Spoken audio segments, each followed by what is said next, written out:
I'll give you an example too from real life case scenario. At one of our strategy sessions with one of our clients, we identified goods sold went up by 35%, but the profits only went up by 15%. So when you see this, that means that they're not making 15% more in revenue, they're actually losing money because the cost of the goods sold is much higher.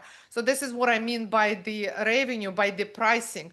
You want to make sure that if your cost of goods sold goes up, you have to pass this cost to someone else. So it's whether you're gonna, as an owner, absorb this, or you're gonna, in the next step, what typically business owners do, they try looking for the ways to cut down somewhere else in different departments, which is not a right strategy as well. The next obviously is to pass it on to the consumer and then to start raising your prices.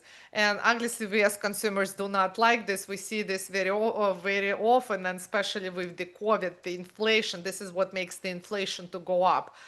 Because the cost of the prices goes up. So you do want to make sure that you're pricing in the right way. So if, let's say, if it's a services, so when you're pricing for the services, so you want to factor in all the cost like for the employees, like if you're not selling any product, if it's a service, so you want to factor in the cost of the employees, you want to factor in all the insurance, the rent, like all the overhead that you're paying. And here's, by the way, this is very important too in terms of the factoring in the cost of the insurance and the employees.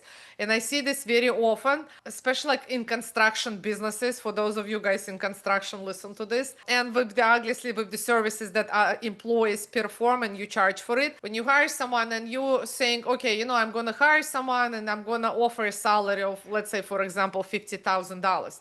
But in all the reality, it's not just the $50,000 that person is going to cost you. So it's going to cost you more than $50,000. And many business owners do not know this or do not understand how to calculate all this to factor in. What I mean by that. So on this $50,000, you also have to pay taxes, which called FICA tax, Social Security and Medicare. So that's already 7.65%. So you see that's already 7.65% on that $50,000. Also, there's unemployment insurance you need to factor in. There's a federal unemployment. Also, if you're offering health benefits, if you have pension benefits, you need to factor in all of this in there as well.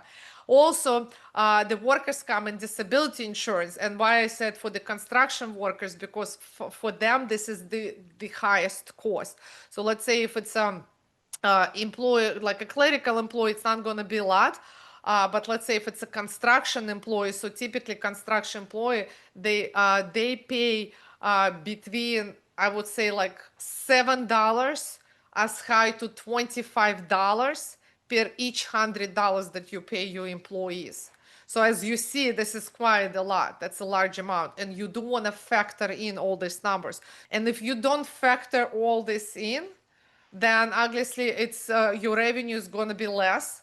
And then you're going to be running at the loss and not making any money. Very most common I see with the business owners. So definitely take a look at the revenue, cost of the goods sold, with the salary, also talking about the with the salary, how you pay your employees, with the insurance, make sure they review all the insurances.